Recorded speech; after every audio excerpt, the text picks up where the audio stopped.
Today I want to talk about grieving in advance of loss. We do talk a lot about grieving after a loss, but the fact is that before a loss, there's often a lot of grief too.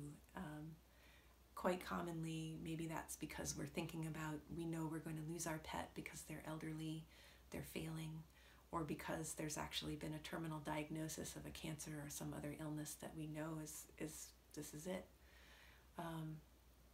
I was with a client recently who has lost a cat who was very important to her. She's still actively grieving that loss, and on top of that, she has an elderly dog that she knows probably only has another 6 months to a year to live.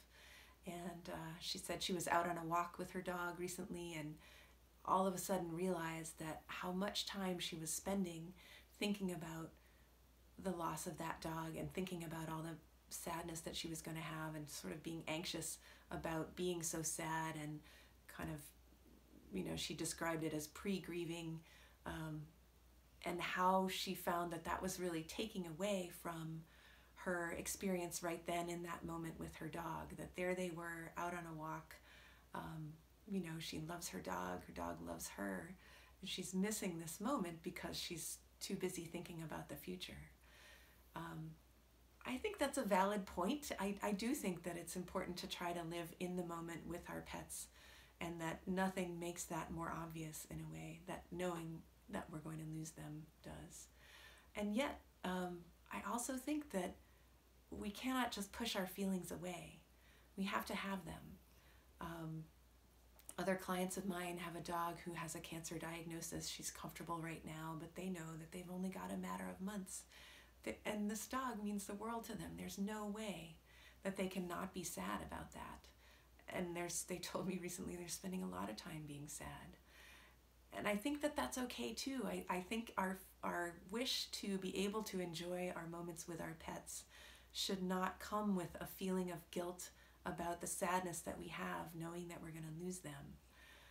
I also think that they pick up our feelings for sure. They pick up sadness. Many people have told me, and I've had the experience in myself of a pet coming over to me when I was deeply sad and, touching my face with their nose or just cuddling up next to me. They clearly can feel that we're sad, and they clearly want to comfort us at those times. But I think that stressing about those feelings, telling ourselves that we shouldn't be sad, telling ourselves that we shouldn't be anxious, or in the case of my client who was out on the walk with her dog, getting stuck in our anxiety about how sad we're going to feel when we lose them. Those are that kind of pain. It's like that, the difference between clean pain and dirty pain. Clean pain is the sadness of loss. We're all going to have that in our lives. We all go through it, and the only way to deal with it is to, feel it to the extent that we can and just kind of know that we've got to get through it. But the dirty pain is all the pain that we put on ourselves by all the extra stuff that we're saying to ourselves about these feelings, like, somehow that we shouldn't have them or that we shouldn't have them right now. So I just want to encourage everybody to have the feelings that you have when you have them. So if you're sad, be sad. But if you're worried about being sad, see if you can let that go. See if you can remind yourself that it's all right to be sad, it's all right to grieve whenever that grieving happens, but that it's possible to get stuck in that place of telling ourselves that we shouldn't be feeling this way, and that doesn't help us. So that's my thought for today. If you have questions, if you'd like a consult, if you have a question for this series, please let me know. My email is info@heartofvermontvet.com. Thanks for listening.